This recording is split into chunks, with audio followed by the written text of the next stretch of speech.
ان میں سے یہ بھی ہے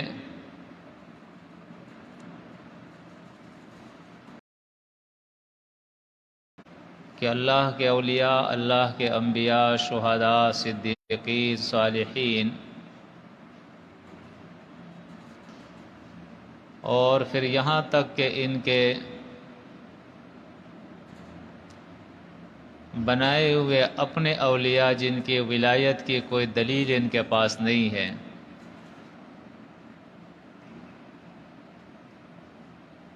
انہیں قبروں کے اندر زندہ مانتے ہیں،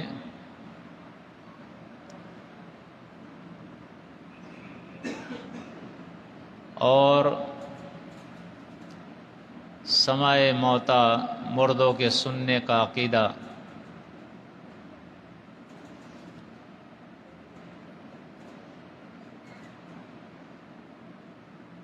باطل دلائل کے ساتھ اسے ثابت کرنے کی کوشش کرتے ہیں۔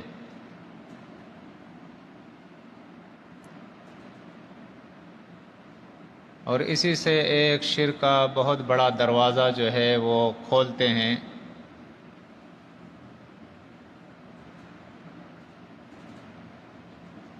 قبر سے متعلق جتنے بھی شرکیہ عقائد ہیں،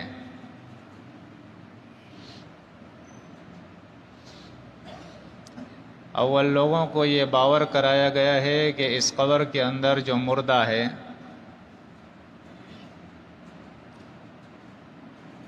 وہ زندہ ہے، بس وہ تو کچھ وقت کے لیے، تھوڑی دیر کے لیے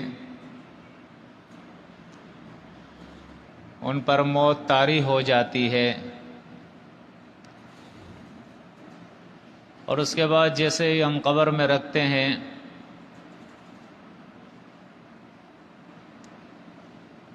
اور ابھی ہم اپنے گھروں کے طرف لوٹے ہی ہوتے ہیں کہ وہ زندہ کر دیا جاتا ہے، دوبارہ اٹھا دیا جاتا ہے۔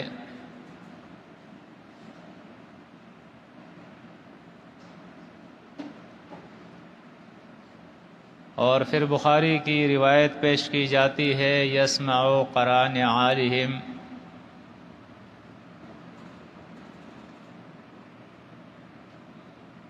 کہ وہ لوگوں کی جوتوں کی آواز سنتا ہے،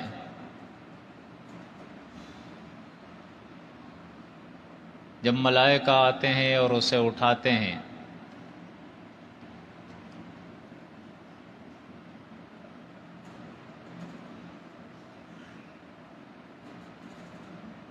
پھر شہداء کے بارے میں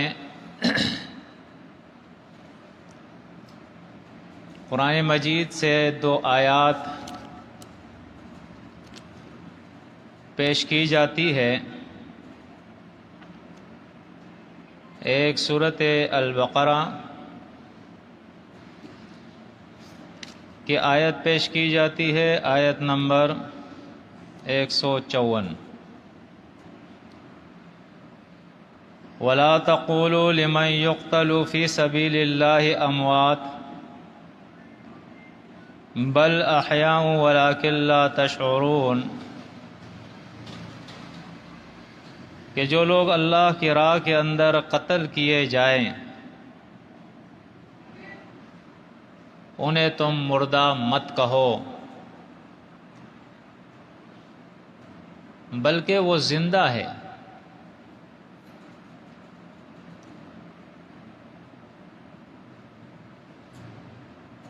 دیکھیں، قرآن مجید کی اس آیت کو پیش کرنے کے بعد یہ استدلال کیا جاتا ہے کہ جب شہداء زندہ ہیں تو انبیاء کا درجہ تو شہداء سے زیادہ ہے، لہذا انبیاء بھی اپنے قبروں میں زندہ ہے۔ اور اس کے لیے ایک باطل روایت پیش کی جاتی ہے کہ الانبیاء احیاء فی قبورہم ویصلون،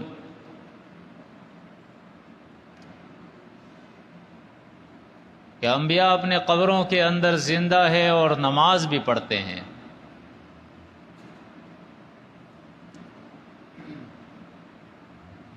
چونکہ بدعتی اور مشرک یہ مقلد ہوتا ہے، اس کے اندر سوچنے سمجھنے کی صلاحیت نہیں ہوتی.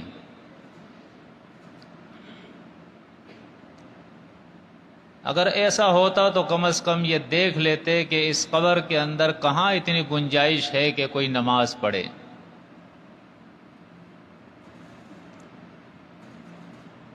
پھر قرآن مجید اعلان کرتا ہے وَعَبُدْ رَبَّكَ حَتَّى يَأْتِيَكَ الْيَقِينُ. اور نبی کریم صلی اللہ علیہ وسلم کو اللہ مخاطب کر رہے ہیں کہ اے نبی، آپ عبادت کیجئے، اور یقینی طور پہ صلاۃ نماز یہ عبادت ہے. حتی یأتیک الیقین، یہاں تک کہ آپ کو موت آ جائے. یہاں یقین بمعنی موت.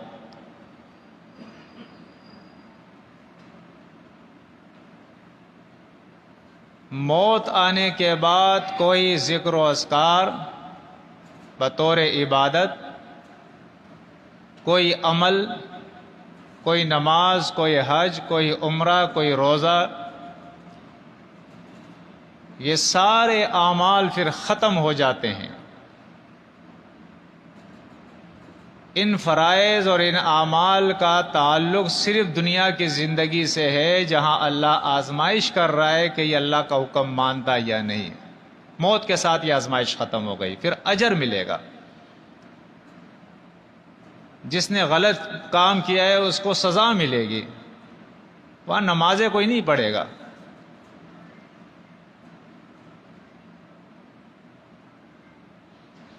اول تو یہ روایتیں جو سندن بھی ضعیف ہے، لیکن سند کے طرف جانے کی بھی ضرورت نہیں، یہ متناً غلط ہے. یہ روایتیں قرآن کے خلاف ہے.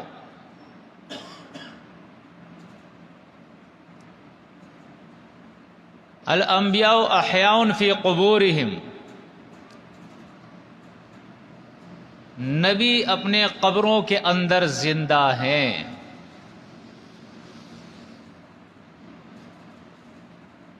انشاءاللہ اس پہ ہم قدر تفصیل کے ساتھ اللہ کی کتاب سے دلائل دیکھیں گے.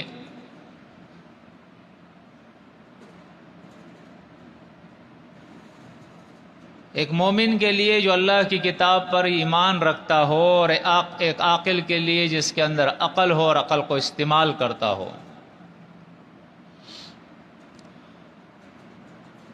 بعض چیزیں اتنی آسان ہوتی ہے اگر آدمی سمجھنا چاہے تو وہ سمجھ لیتا ہے بڑی آسانی کے ساتھ.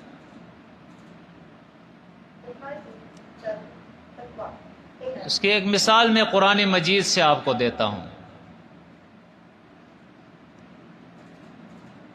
سورہ المرسلات کے اندر اللہ رب العزت نے انسانوں کو اپنی نعمتیں گنوائی ہے، اور ان نعمتوں کے اندر اللہ فرماتا ہے الم نجعل الارض کفاتا احیاء و امواتا.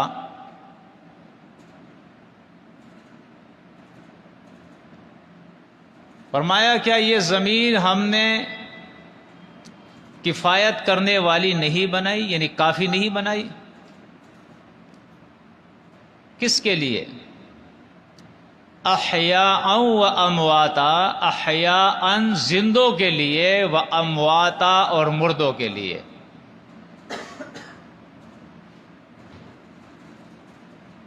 اب انسان دو قسم کے ہیں، یا تو وہ زندہ ہوگا یا وہ مردہ ہوگا. زندہ ہوگا اس کے لیے بھی اللہ نے اس زمین کو کافی کر دیا، مردہ ہوگا اس کے لیے بھی اس زمین کو اللہ نے کافی کر دیا. انسانوں کو دو کے اندر، دو قسموں کے اندر تقسیم کر دیا، دو حصوں کے اندر تقسیم کر دیا، یعنی وہ جو زندہ ہے اور وہ جو مردہ ہے۔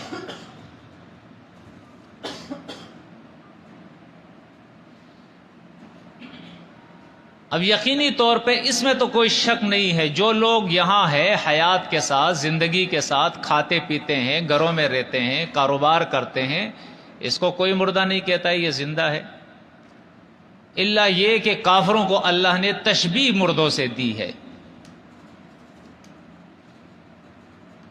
باقی تب تک اس کے اندر زندگی ہے، وہ زندہ ہے، اور زندگی کی پہچان یہ ہے، حیات کہتے ہی اس کو ہے کہ اس کے اندر حرکت ہوتی ہے، وہ اپنے معاملات خود کرتا ہے، دیکھتا ہے، سنتا ہے، کھاتا ہے، پیتا ہے، پکڑتا ہے، چلتا ہے۔ اس کے بعد اسے موت آتی ہے، جب موت آتی ہے تو وہ نہ کھاتا ہے، نہ پیتا ہے، نہ دیکھتا ہے، نہ سنتا ہے، نہ چلتا ہے، نہ پکڑتا ہے، مر جاتا ہے۔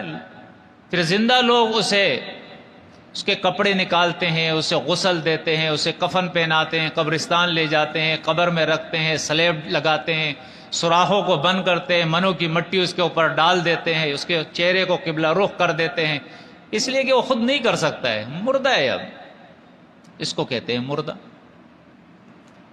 اب سوال پیدا ہوتا ہے کہ اللہ کے نبی، اللہ کے ولی، شہداء، صدیقین، صالحین، یہاں تک کہ سب کے سب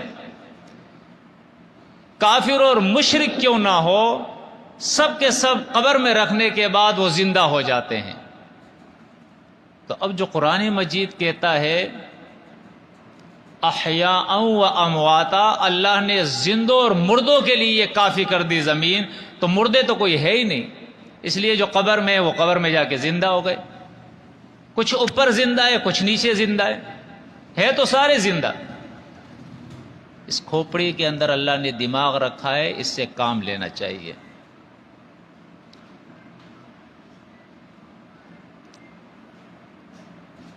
اس دلیل کے بعد قرآن مجید کے اندر اللہ رب العزت نے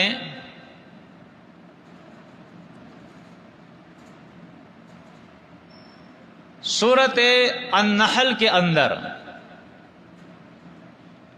آیت نمبر 20 اور 21 کے اندر اللہ فرماتا ہے والذین یدعون من دون اللہ لا یخلقون شیئا وهم یخلقون،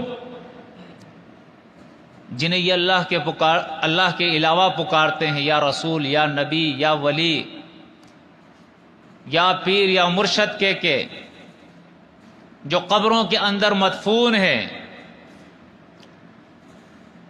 فرمایا انہوں نے اس کائنات کے اندر ایک ذرا چیز پیدا نہیں کی، وہ خود پیدا کیے گئے ہیں، اور اب ان کی حالت یہ ہے اموات، مردے ہیں، غیر احیاء، زندے نہیں ہیں۔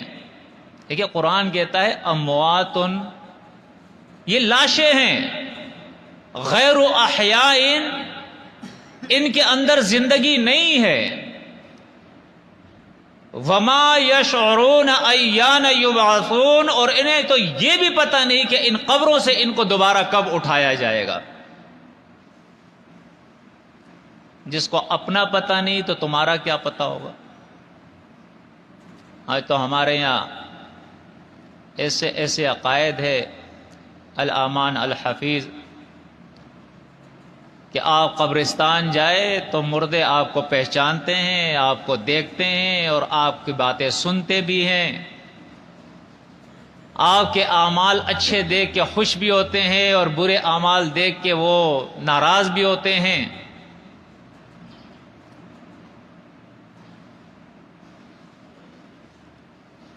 اور قبر کے اندر اگر پوری قبر پکی کر دی جائے، لیکن تھوڑی سی جگہ سرانے کے قریب کچی رکھنی چاہیے تاکہ اذان کی آواز بھی وہ سنتے رہے۔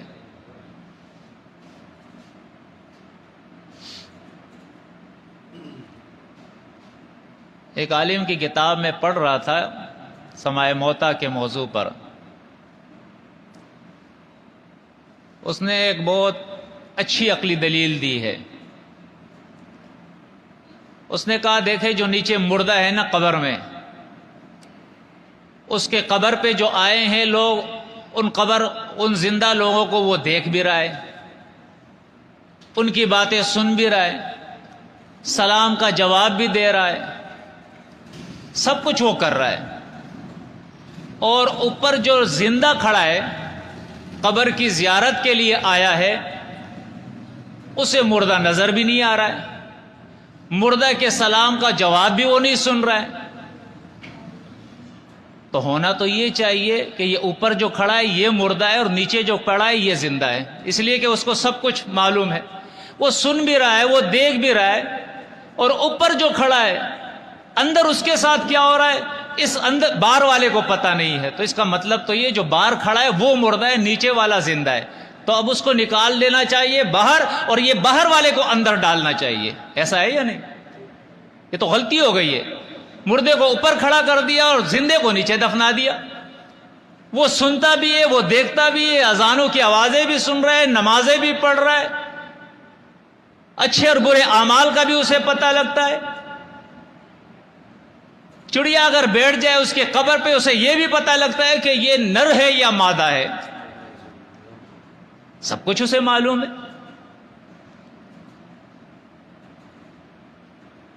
قرآن مجید کہتا ہے انسانوں کی تقسیم دو طریقے سے ہیں. جو نیچے اندر گئے ہیں وہ مردے ہیں. وہ کون ہیں؟ وہ مردے ہیں. اس لیے امام بخاری نے اس کی تفسیر کے اندر لکھا ہے تدفنون فیہا امواتا، تم دفن کرتے ہو اس زمین کے اندر مردوں کو، زندوں کو نہیں دفن کرتے ہو. نبی کریم صلی اللہ علیہ وسلم جب تک حیات تھے، زندہ تھے،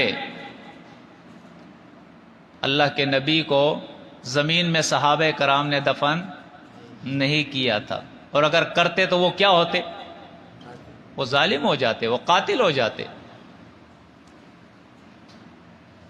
اس لیے کہ مشرکین مکہ اپنے زندہ بیٹیوں کو زمین کے اندر دفن کر کے ہلاک کیا کرتے تھے. زمین میں دفن کرنے کا مقصد ہے اس کو مار دینا، اس لیے کہ اس کو آکسیجن، ہوا، یہ چیزیں تو وہاں نہیں ملتی ہے نا، مر جاتا ہے. قیامت کے دن اللہ فرماتا ہے میں ان سے اس جرم کے بارے میں پوچھوں گا.